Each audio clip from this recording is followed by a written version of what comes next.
Boa noite, meus irmãos. Que prazer estar aqui de novo no A Caminho da Luz, vendo amigos tão queridos. Me sinto da família aqui, me sinto muito em casa, né? Onde o coração se comunica, a gente se sente no lar, porque o amigo é casa.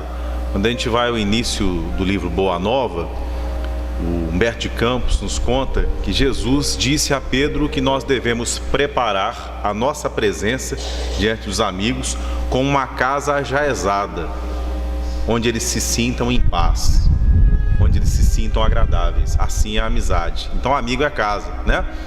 E nada mais apropriado para a gente começar a falar do tema dessa noite, que é o terceiro capítulo do Evangelho segundo o Espiritismo, cujos capítulos não estão em sequência ao acaso. O primeiro capítulo se chama Não Vim Destruir a Lei. Então, todo excerto que a gente lê de um Evangelho segundo o Espiritismo foi separado de um excerto de 4 evangelhos canônicos, foram reunidos por um cara chamado Marcião, que viveu no princípio da era cristã, mas que eram os evangelhos que tinham mais confiabilidade, né? Mas que só são compreensíveis, só tem um nexo, dentro de um conjunto maior, que é a lei, o Antigo Testamento, a Bíblia hebraica, a Torá, que tem a sua parte escrita, que eu acho que todo mundo aqui conhece, mas tem uma parte chamada Torá oral, que é muito ampla, é muito simbólica, é essencial para se entender a parte escrita. Você não entende a parte escrita sem entender todo um conjunto de cultura do povo hebreu, que dá anexo a essa compreensão. É por isso que na codificação kardeciana, primeiro nós temos o Livro dos Espíritos, para que a gente entenda o Espiritismo na sua proposta filosófica. Depois nós temos o Livro dos Médiuns, para que a gente aprenda sobre como selecionar na mediunidade e naquilo que a gente lê, como discernir. E finalmente, então, a gente vai para o Evangelho, para que a gente possa ir ao Evangelho sem viagens. A gente possa ir ao Evangelho com a compreensão da cultura de onde saiu o texto que foi produzido, reverenciando essa cultura. Qual a forma de reverenciar uma cultura? A forma mais certa, compreendendo-a. Se eu quero entender um texto, eu tenho que entender quem o produziu. O emissor do texto é essencial. O que nós fizemos foi transformar os textos dos judeus em textos ocidentais e desviamos boa parte da sua compreensão, né? Esse capítulo é particularmente muito belo. Ele vem do Evangelho de João e Jesus diz assim: não se turbe, ou seja, não se perturbe o vosso coração. Crede em Deus, crede também em mim. Há muitas moradas na casa do meu Pai.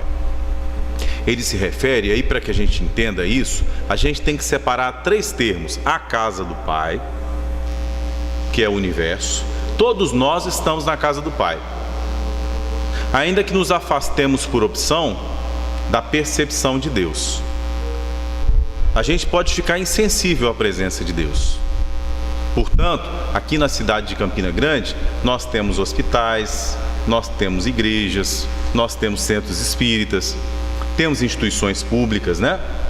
Que se assemelham a moradas. Às vezes a gente passa um tempo no hospital, depois a gente vai para casa, né? Então, as moradas são muito variadas, mas nós estamos dentro da casa. E na casa nós temos um terceiro termo, que é o lugar. Então, Jesus nos prepara um lugar. Mas a morada, ela é questão de sintonia. Para que a gente sintonize com a morada, a gente precisa tecer, na linguagem da Torá, a veste nupcial. A gente tem que estar usando a roupa adequada. Para a gente tecer essa veste, na linguagem simbólica do Velho Testamento, é o próximo capítulo que explica: ninguém verá o reino de Deus sem nascer de novo. Então essa veste, isso é uma veste, o corpo, né? Mas essa veste, que a parábola do festim das bodas se refere a ela, lembra da parábola do festim das bodas? Havia um festim, muitos foram convidados. No final da parábola tinha uma pessoa que estava sem a veste. Então, ao longo do percurso das encarnações, vestindo essa veste temporária, que é o corpo, são os corpos físicos que nós ocupamos, os mais diversos, nós tecemos uma veste. Se a gente for ao Evangelho segundo o Espiritismo, a gente vai achar o guia do Francisco Cândido Xavier escrevendo lá. A mensagem do Emmanuel vai dizer assim: está na hora de a humanidade vestir a sua veste viril. Então, essa veste a gente constrói, a gente tece, destruindo essa veste que a gente está vestindo aqui agora, o corpo físico. A gente nasce, envelhece, esse corpo se destrói, retorna à terra e a gente ganha a aquisição espiritual.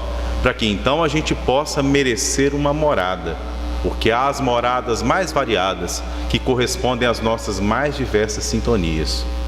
Mas Jesus nos prepara um lugar, e é onde está o nosso tesouro, aí também estará o nosso coração. É necessário que a gente mereça esse lugar, e para isso a gente tem que tecer essa veste, que é formada da experiência impalpável da vida eterna, que se constrói nesse tempinho que a gente passa na Terra. A encarnação é um tempo muito pequeno, e nós damos a ela muita importância. Então esse capítulo, ele tem uma importância para além do Espiritismo. O Espiritismo em si é importante para toda a humanidade, pelo conhecimento que ele traz, ampliando a percepção religiosa. Até o Espiritismo, a grande maioria das religiões humanas eram tribais. Em que sentido? O país e a língua em que o texto é escrito eram importantes. A cosmogonia daquele país era importante. A cultura era importante. E aqui é pleno século XIX, e o capítulo nos convida a olhar para o céu. Nós perdemos a referência de Jerusalém, do povo judeu, dos europeus que fizeram cruzada para conquistar um lugar físico, como se Deus precisasse de um lugar físico. E a gente ganha o universo, a casa do Pai. Então muda a perspectiva. E quando a gente muda a perspectiva, mudam os nossos valores. Porque assim, se eu moro na França do século XI, vou fazer uma guerra, vou largar a minha terra e vou lutar para resgatar a coroa de espinhos de Jesus. Porque eu acho que Jesus se importa se eu reconquistar Jerusalém. E toda a minha utopia de religião é que as pessoas se tornem externamente, confessionalmente cristãs. Se isso resolvesse, a nossa sociedade seria perfeita. Nós vivemos em um mundo, desde a nossa colonização aqui na América, de base confessional cristã. Mas isso não resolve muita coisa, que a gente precisa cristianizar o nosso coração. A gente precisa fazer de dentro para fora. A transformação não se fará com o planeta. Tem uma mensagem do Emmanuel, do livro Caminho, Verdade e Vida, que nos vem a calhar para essa explicação. Chama O Mal e o Mundo. O Emmanuel fala disso, né? Que o mal é uma escolha dos corações humanos. Está lá no Livro dos Espíritos. Não é uma determinação que na evolução nós passemos pela fieira do mal. O mal é uma escolha. É uma escolha equivocada que nos faz demorar mais tempo. O mal nos faz errar o alvo. É como se você, voltando de João Pessoa, passando pela estrada, eu acho que alguém já passou por essa experiência aqui pela cara das pessoas. Porque tem gente que já está pensando o que eu estou falando, né?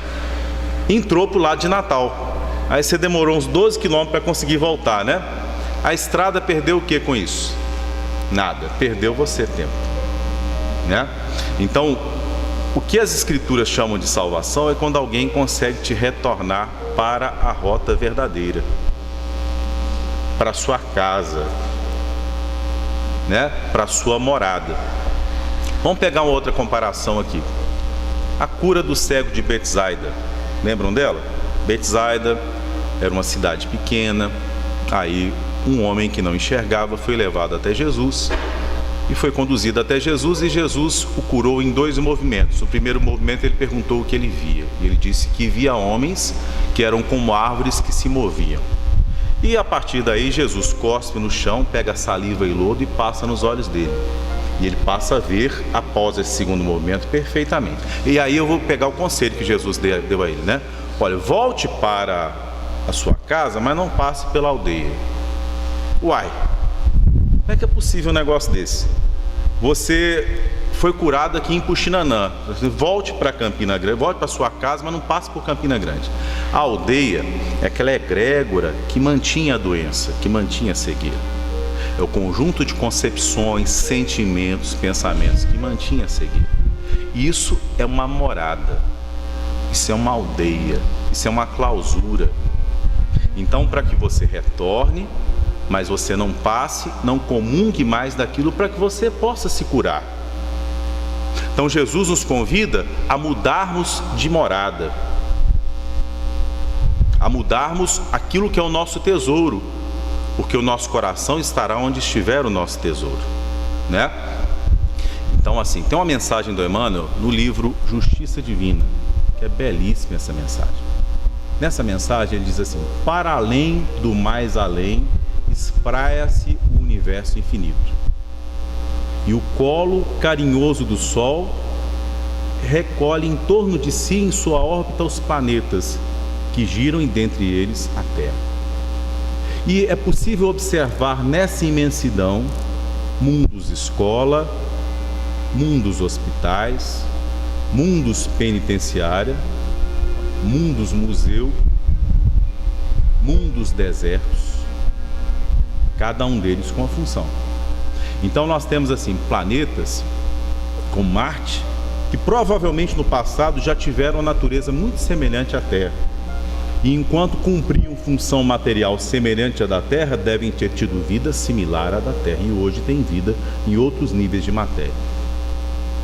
Por isso o capítulo se espraia primeiro pelo individual, falando da escala espírita, a partir da sua definição mais simples: espíritos impuros, espíritos bons e espíritos perfeitos. Depois Kardec vai explicando sobre as categorias de mundo. Você tem os mundos primitivos, você tem o mundo de expiação e prova, nós estamos nele, achamos o nosso, né? Aí você tem o mundo de regeneração, e Kardec vai explicando, né? Você tem os mundos felizes, você tem os mundos divinos. Então ele pega a evolução da alma, nos coloca num padrão universal, porque é aquela coisa, quanto mais a gente olha para a Terra, mais limitados são os nossos objetivos. Como o Espiritismo nos consola? Você passou pela desencarnação de um ente querido. O Espiritismo te ensina que a morte não existe. Mas o Espiritismo não te dá a ilusão de fazer aquela pessoa voltar a viver fisicamente. Você passa por um processo de doença. O Espiritismo te consola colocando a sua doença numa compreensão mais ampla, que dê nexo àquele processo e te console sem necessariamente, embora possa ocorrer, afastar a doença, mas te dando uma compreensão que te leve a sofrer, você já está sofrendo, sem se revoltar, porque você entende aquilo num processo, né? Nem tudo que a gente entende é fácil de passar, mas é muito mais fácil compreendendo, que você enxerga um sentido, né? Enquanto o sentido da vida é começar a viver pela primeira vez, atravessar a experiência de uma encarnação e esperar ou o céu, ou o inferno, ou o purgatório, a vida tem um sentido. Mas quando você se enxerga como espírito imortal, que passou por um processo evolutivo, que passou pelo mineral, começando a desenvolver as energias, passou na sua evolução pelo estágio intermediário, um coral, depois você foi para o animal. Em muitos mundos a gente passa por aquele processo da evolução animal. No outro mundo você passa por homem primitivo, você começa a desenvolver os sentimentos. Aí quando a gente sai do estado do animal, que a planta, por exemplo, ela obedece a Deus. Pega a sequência de genoma da planta, pega a sequência, as plantas fazem o que a genética delas ordena. É tanto assim que quando eu estou me sentindo distante de Deus, eu vou mexer em planta. Eu tenho essa relação com a horta e com o jardim. O pessoal lá da Messiânica, eu cresci entre japoneses. E aí eles fazem isso, eles fazem origami, um papel, que o papel ele mexe com celulose, com planta, né? Eles fazem ikebana. Samurais antigos faziam ikebana, né? Para ter contato com a água, com a terra, porque ali você está... Agora, quando você chega ao gênero homem, nominal, você passa a escolher, e aí que é o problema. Que às vezes a gente escolhe errado, e a gente é levado pelo egoísmo. Quando a gente escolhe errado, a gente não saiu da casa do Pai. A gente errou a estrada. O termo hebraico para pecado é errar o alvo. A gente errou o alvo. Então a gente tem que retomar o caminho.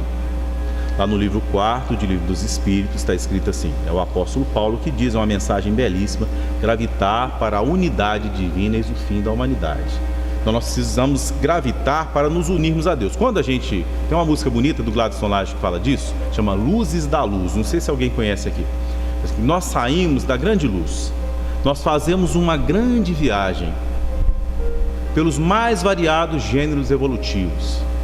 num processo que só vai para frente, só cresce, espiralando evolução, né? Aí nós alcançamos a escolha. E aí, escolhendo, buscando, com a autoevolução consciente, nós retomamos para a luz. Nós ansiamos a luz. Porque antes a luz nos direcionava. A criança pequena, você tem que ensinar tudo. Você tem que dar mamadeira, você tem que limpar. Mas quando ela alcança a liberdade, ela pode errar, ela pode cair. Mas tem um momento que ela se torna adulta, então ela pode escolher. Então, escolhendo, ela faz a evolução consciente. Ela se situa no universo. Então, a mensagem do Emmanuel, no livro Justiça Divina, continua assim: alma que sofres e evoluis na Terra, mais do que todas as estruturas gigantescas do universo, você tem consciência. Ou seja, Sírius, Andrômeda, as galáxias, o buraco negro, não tem consciência de si. Você tem.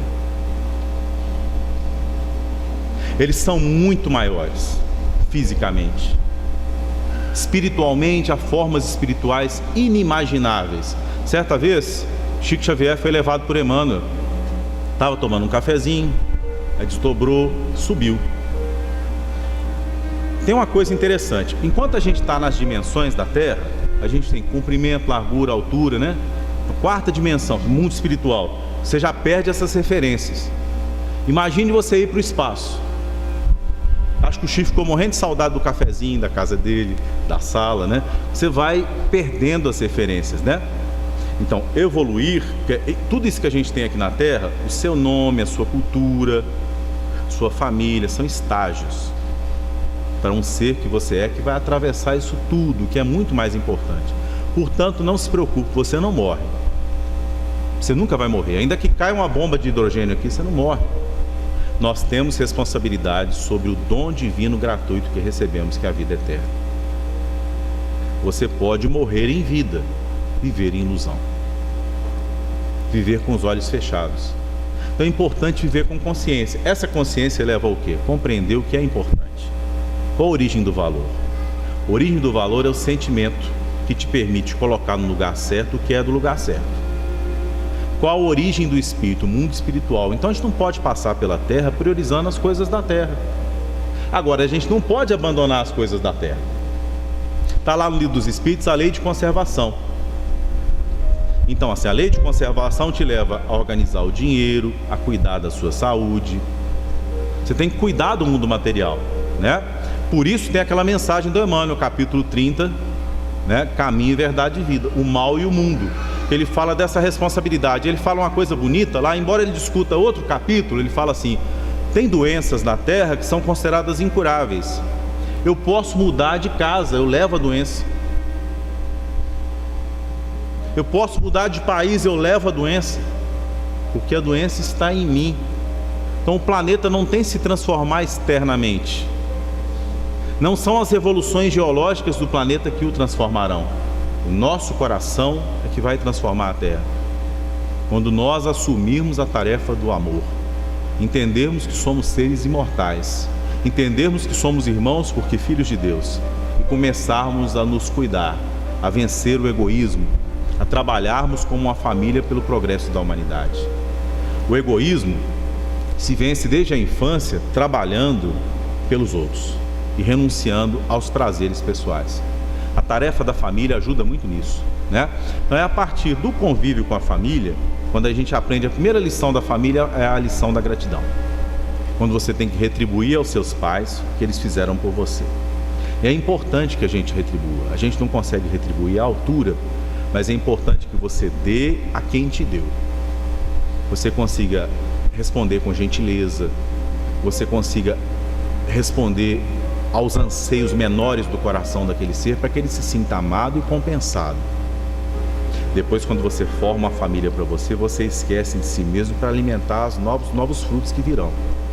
E aí você entende que aquela família não serve para si mesma, ela serve para a humanidade inteira. Então aquele amor que parecia um amor limitado, que era um horizonte de felicidade pessoal e romântica, ele se transforma numa base para que você consiga expandir amor para a humanidade inteira. Importante que esse amor se expanda, né? Então, assim, para o século XIX, esse capítulo é um avanço incrível. Porque é uma época que as pessoas tinham muita dificuldade de pensar em universo infinito. Imagine que Júlio Verne escreve sobre viagem à Lua, é uma coisa assim, do outro mundo. Allan Kardec está dizendo o seguinte, olha, onde está escrita a lei de Deus? Ela está escrita na consciência. Está lá, os Espíritos respondem, o livro dos Espíritos. E consciência é um chip que a gente tem dentro da gente? Fechado? Pronto? Não. Consciência é experiência. Consciência não vem pronta. Isso é uma compreensão muito importante. O que é a consciência? É importante definir as coisas para a gente entender. O que é consciência? Consciência, nos dizem os Espíritos, é o estado do espírito. Quando você faz o bem, você se sente bem. Quando você faz o mal, você se sente mal. A experiência desses sentimentos e dessas ações te leva a discernir. E você passa então a julgar, como diz Santo Agostinho no Evangelho segundo o Espiritismo. Ele tem 3 crivos, 3 critérios. Se você seguiu a sua consciência, se você está de acordo com o seu dever, se você cumpriu o seu dever, e se alguém tem alguma coisa a reclamar de você. Os 3 crivos de Santo Agostinho no Evangelho segundo o Espiritismo, né? A partir desses 3 crivos, a gente vê que consciência é uma coisa histórica na evolução humana. Não é um dado. É interessante isso no Espiritismo, gente. Onde está o Espiritismo? No começo da Gênesis. O Espiritismo está em a natureza. Então, não é a doutrina dos espíritas, é a doutrina dos espíritos. Ela descreve leis universais. Quem estuda no laboratório leis da física está estudando leis da mesma natureza das leis morais que a gente estuda no Espiritismo. O Espiritismo não é propriedade nossa. Ele não é o centro espírita, ele não é o livro que você lê. Ele é a natureza, ele é a lei de Deus. Aqui em Andrômeda, em Sírios, no Japão, na Alemanha, de forma que você pode abraçar alguém que venha de outro planeta e dizer que é seu irmão. E lá funciona a mesma lei moral. E lá Deus impera. Né? Então essa unidade da lei de Deus nos dá muita tranquilidade. Por isso não há afirmação mais consoladora do que essa afirmação de Jesus. Não se perturbe o vosso coração. Há muitas moradas na casa de meu pai. Ele diz assim: e eu vou preparar um lugar, e tendo preparado esse lugar, venho buscá-los para que vocês estejam comigo.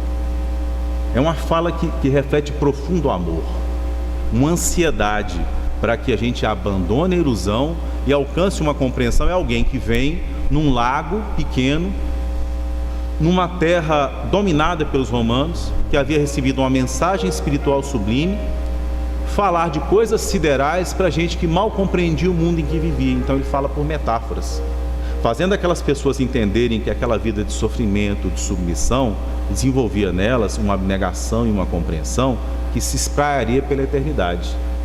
Então, assim, a compreensão que Jesus trazia para aqueles homens que o ouviam, permitia que alguém fosse durante a vida inteira escravo dos romanos, sabendo que trabalhava para Deus. É por isso que eu me lembro, professor, geralmente quando começa a trabalhar em escola, se sente muito explorado, né?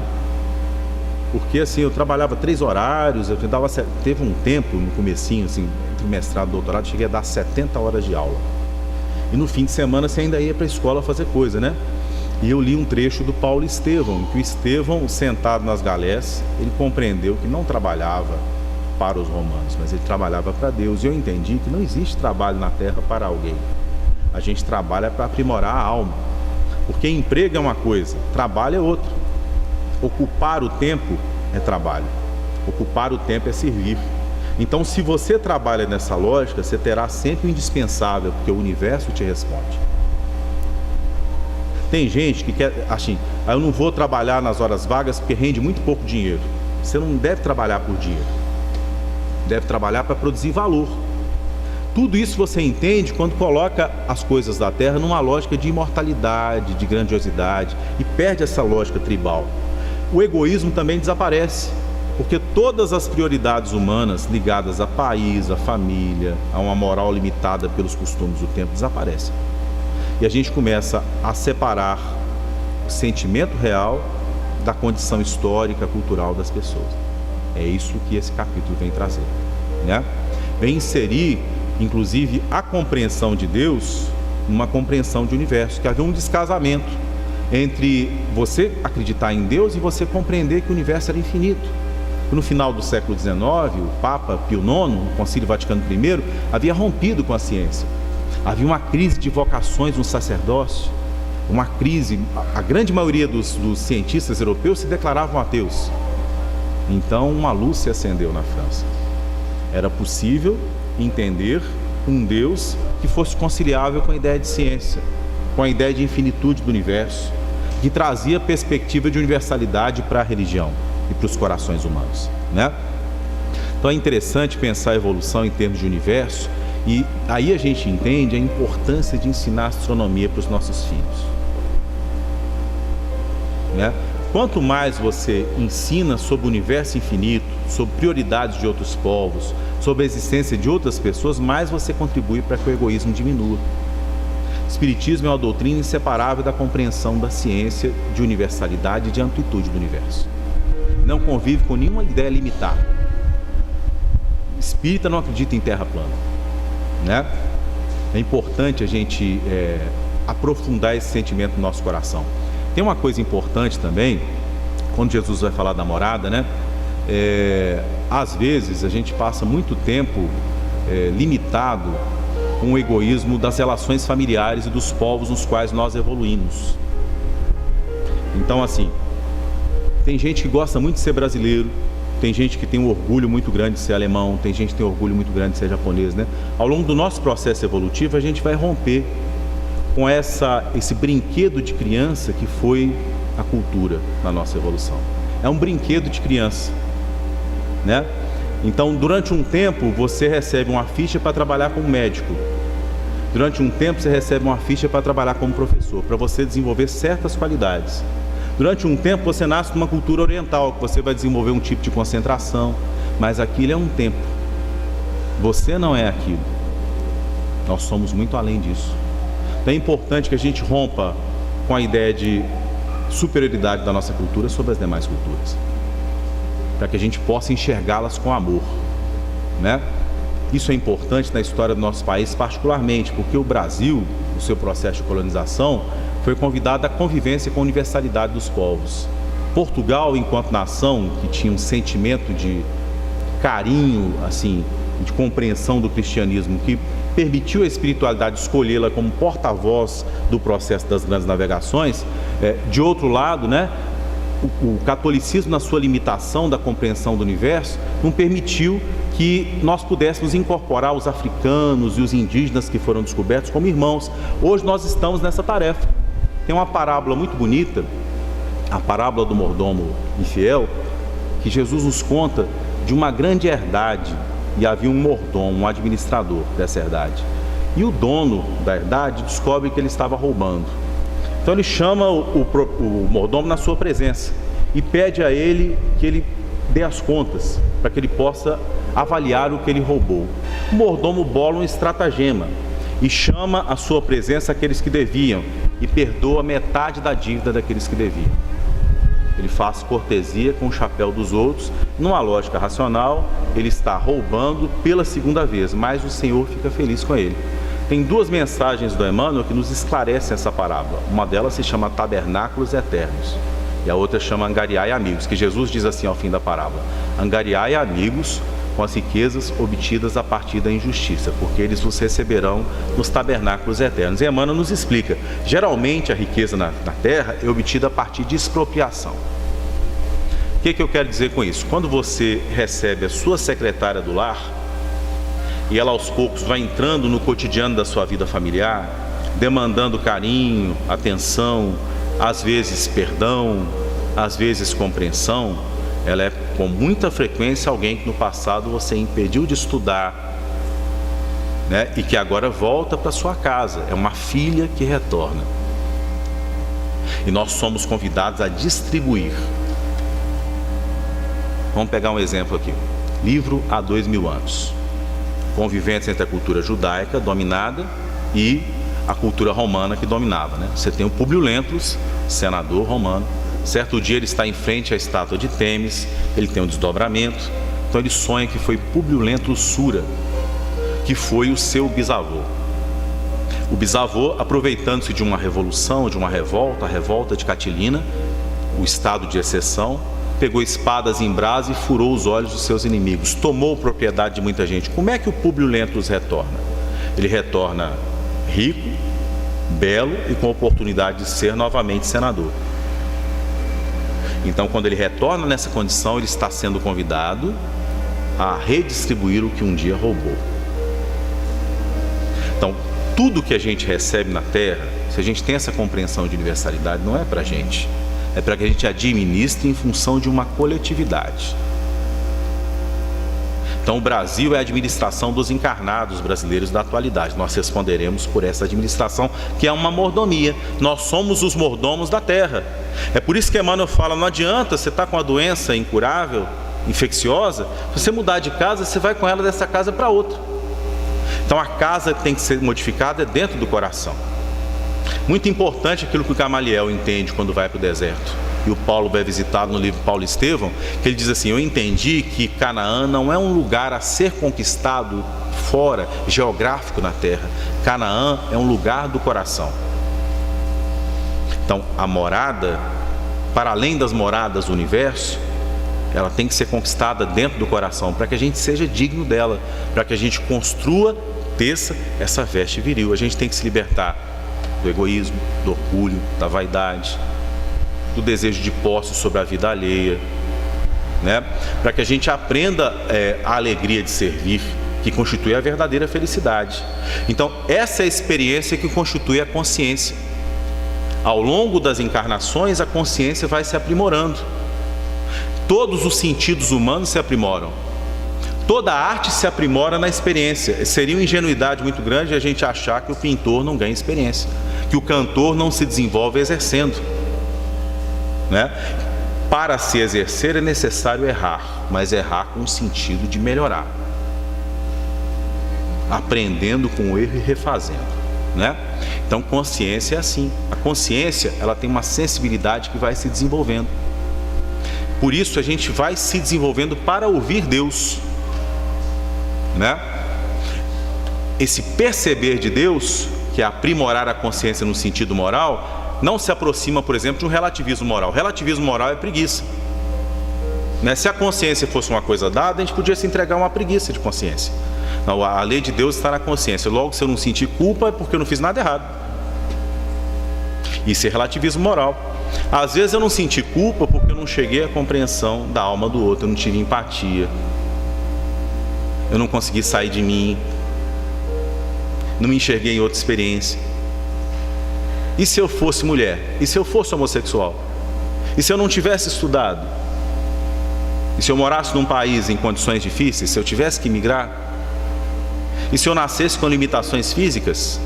E se eu não tivesse compreensão plena das coisas que me favorecem, como compreensão espiritual?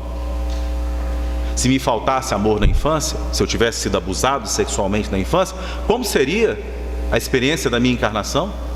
Então, a empatia é tentar colocar-se no lugar do outro em sentido de universalidade, né? Você faz isso individualmente, você faz isso geograficamente também. Então, tanto o indivíduo ganha com isso, quanto os povos também ganham com a experiência da universalidade. Compreendendo, né, que a gente sempre se eleva quando consegue entender que o outro é um universo diferente da gente, tenta se aproximar do sentir dele e entender o seguinte, o que é o bem, né? O bem não pode ser a mesma coisa para mim e para o outro.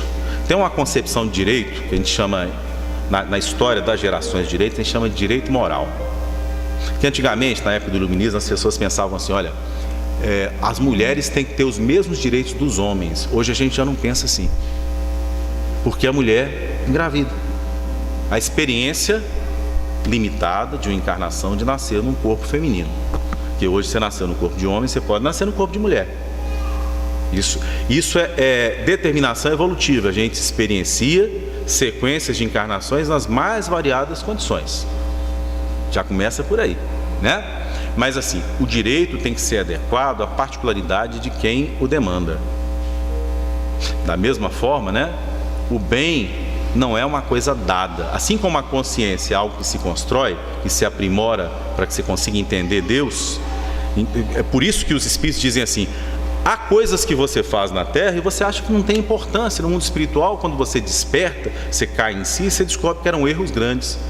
E há erros que você vê a pessoa cometer na televisão, foi preso e tudo mais, mas como você não vê o que se passa no coração da pessoa, a espiritualidade tem uma compreensão daquilo.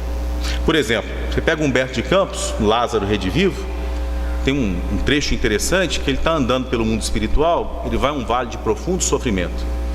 Então ele vai perguntando, quem está aqui? É Gengis Khan? Ele vai citando os grandes conquistadores da terra. Não, o Gengis Khan não entendia nada de espiritualidade superior. Assim que ele entendeu, ele se transformou completamente. Estariam aqui os imperadores romanos? Não, os imperadores romanos eram materialistas, não compreendiam nada. Estão aqui aquelas pessoas que, tendo opção de fazer o bem e tendo compreensão, a desprezaram. Então você vê que a consciência, ela traz, à medida que ela se aprimora, ela traz para a gente responsabilidade, Então por isso, todo ganho de consciência implica escolhas, e essas escolhas passam a ser escolhas mais discernidas. Por isso a gente tem a obrigação, gente, de escolher certo. A gente não pode ter preguiça de escolher. A gente não pode ter preguiça de discernir os sentimentos, A gente não está mais numa zona cômoda quando você entra em contato com a diferença e sabe que o outro demanda situações diversas e não pode mais julgar. Já passou essa fase. A gente tem que buscar o sentimento de empatia. Estão vendo a importância desse capítulo, Ele amplia a concepção e a visão que a gente tem de religião, do mundo, das pessoas, da vida. É essencial que a gente tenha uma noção para onde a gente vai e de onde a gente vem, E o Espiritismo responde isso muito bem. Certamente um aluno espírita, ao chegar na escola, não entra em parafuso, Que você tem Alfred Russel Wallace, que foi um grande cientista do final do século XIX, ele concebeu uma teoria de evolução contemporânea à teoria do Charles Darwin. E a teoria de evolução do Alfred Russel Wallace tem um reino chamado hominal.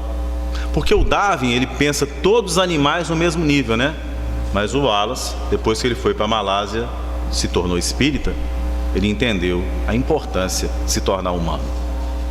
E é isso que o Emmanuel fala no capítulo que chama O Lugar do Paraíso. Porque, vejam bem, você vai lá ao livro 4, livro dos Espíritos, os Espíritos estão explicando sobre o que ocorre após a morte. Tem um livro da codificação chamado O Céu e o Inferno, que as pessoas se preocupavam muito com a vida após a morte, com as penas e os gozos futuros, Então o Paulo chega a vir em pessoa para explicar sobre isso no livro dos Espíritos.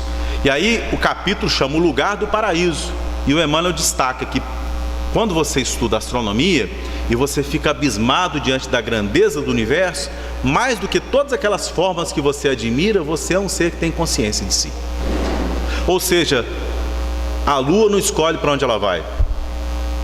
As galáxias não têm escolha sobre o seu processo de evolução. Você tem. Então você pode ir da doença para a saúde. Você só não vai de uma hora para outra. Porque não existe, meus irmãos, de repente na ordem do universo. Não existe assim, de repente o meu casamento acabou.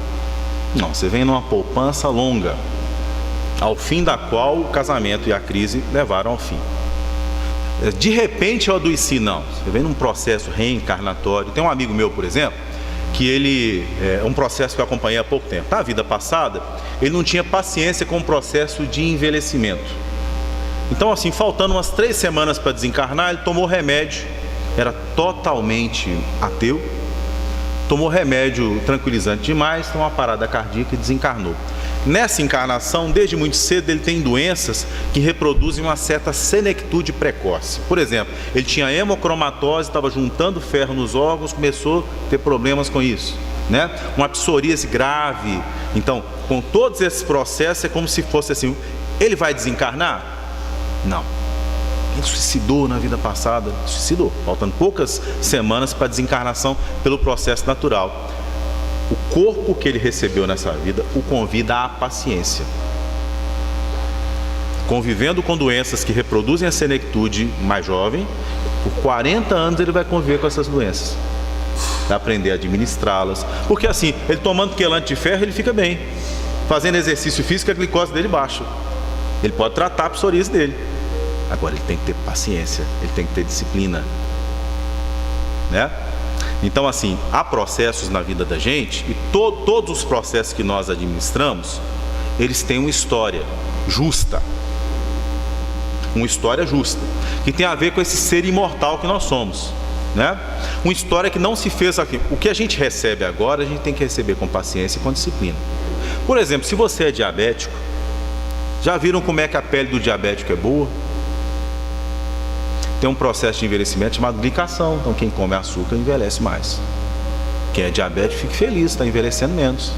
Comece a ver as coisas sob o ponto de vista positivo, porque o corpo é uma veste que a gente vai tirar, a gente é para o universo. Então a gente não pode ter a experiência da limitação da vida como um horizonte de fim de mundo. A gente tem que entender que essas coisas produzem virtudes dentro de nós, virtudes de paciência, virtude de saber esperar. A mãe difícil é um negócio complicado, né? Porque assim, tem mãe que quer mandar muito no filho, o filho tem que ser dócil à mãe. Mas tem mãe que o amor é possessivo. Às vezes são pessoas que nós abandonamos no passado. Isso era um marido que abandonou. Então quando ela olha para você, ela quer controlar tudo. Você vai ao banheiro, ela vai atrás, é com quem que você vai casar, é que profissão que você vai escolher. E assim, todo mundo que faz isso, você lembra daquela música do Gilberto Gil: não grude não, né? A pessoa... E aí o desafio é amar e entender a forma de amar o outro. Que enquanto você brigar com isso, você vai ter alergia, problema de pele. Mas quando você entende que você é um ser imortal, que você é do universo, mas por um tempo você está sendo convidado a ter paciência com seu filho, com a sua irmã, com a sua mãe, com o seu pai, com a sua doença, com a sua dificuldade financeira, né? Porque a gente não pode viver assim, totalmente no mundo espiritual. Logo, então, vou ter uma paciência que seja uma resignação de braços cruzados. Nem a gente pode viver totalmente só no mundo material. A lei de conservação existe, que a gente trabalhe. Se você está ganhando pouco, trabalhe mais, estude mais, faça um concurso melhor. Isso é lei de conservação. A gente não pode se acomodar. E desenvolver-se materialmente é uma forma de desenvolvimento. Só não pode ser o fim da vida, né? O que a gente faz, a gente carrega nas coisas, né? A preguiça é ruim em tudo. Quando eu faço essa palestra, tem gente que não gosta muito. Não, Otávio, eu pensava que a consciência era um negócio dado. Agora eu descobri que a consciência é algo que eu desenvolvo, né? Desenvolve. Eu posso estar fazendo muita coisa errada sem saber que estou fazendo. Eu posso estar sendo insensível com muita gente sem saber, porque eu não consigo me colocar no lugar do outro, né? Essa semana eu atendi uma moça no atendimento fraterno que tinha ódio da mãe, porque a mãe chamava o namorado dela, ela fazia xixi na cama até tarde, por uns traumas que teve na infância, e mostrava o colchão em que ela fazia xixi, a mancha, e aquilo produzia profunda humilhação e revolta, né? E com isso ela chegou a concretizar um câncer no corpo físico. E o processo de perdoar a mãe foi um processo longo. E olhe bem como isso é um exemplo bom. Ela trabalhou o perdão com a mãe, isso levou ao psicólogo, ela voltou à infância, trabalhou a relação, ela veio ao centro espírita, ela tomou passe, ela tomou água fluida, mas ela fez quimioterapia, mas ela operou. Então todo esse processo, assim, a doença se manifestou no corpo físico, né? Então é necessário cuidar da manifestação e eliminar a origem. A gente pode até, para terminar agora a reflexão, para falar de paciência, porque esse capítulo só me lembra de paciência. É o efeito que ele produz dentro de mim, quando eu lembro há muitas moradas na casa do meu pai, né? Às vezes nós olhamos para o céu e nós vemos estrelas que não existem mais. Vocês sabiam disso? Porque como a luz, ela caminha para nós na velocidade dela, às vezes está tão distante que mesmo os astrônomos só chegam a saber bem tempo depois que aquela estrela explodiu, né? Você tem um estado de supernova, estrelas, porque tudo material nasce, tem um ciclo e morre. Tudo que está aqui é para servir ao espírito imortal. Então esse corpo aqui vai morrer, essa casa aqui um dia vai cair, né? A sua consciência não morre jamais. Você atravessará. Agora não se apegue a nada que se segura, porque as pessoas são de Deus, as coisas são de Deus, as oportunidades são de Deus, né? Então é interessante porque às vezes você tem trabalhado já há algum tempo por se transformar interiormente, mas tem que conviver com os reflexos do passado, a semelhança da estrela, cujos reflexos de luz se projetam no presente. Agora, a força inicial daquele reflexo permanece por algum tempo também. É necessário ter paciência e persistir, mudando a trajetória. O conceito de erro em hebraico não é errar o alvo, né? Persistir na mudança, mesmo quando os reflexos do passado vêm, né? Imaginemos o seguinte: você reencarna, quanto tempo demora? Não vou falar nem de reflexos no corpo físico, nas circunstâncias. Para os seus obsessores, aqueles que você destruiu a vida, aquelas pessoas que te enxergavam como egoísta, insensível, te enxergarem como uma pessoa diversa, quanto tempo demora na encarnação? Nós teremos a eternidade para isso, né? Mas a gente tem que ter paciência. Por isso você se acha a pessoa melhor do mundo. Você está trabalhando, você venceu muitos egoísmos, você cedeu muita coisa, mas você vai na mediúnica, o espírito está revoltadíssimo com você, porque ele parou naquele tempo, né? Então é necessário que por mais tempo a gente persista projetando no universo outros sentimentos, outras manifestações, outras ações, né?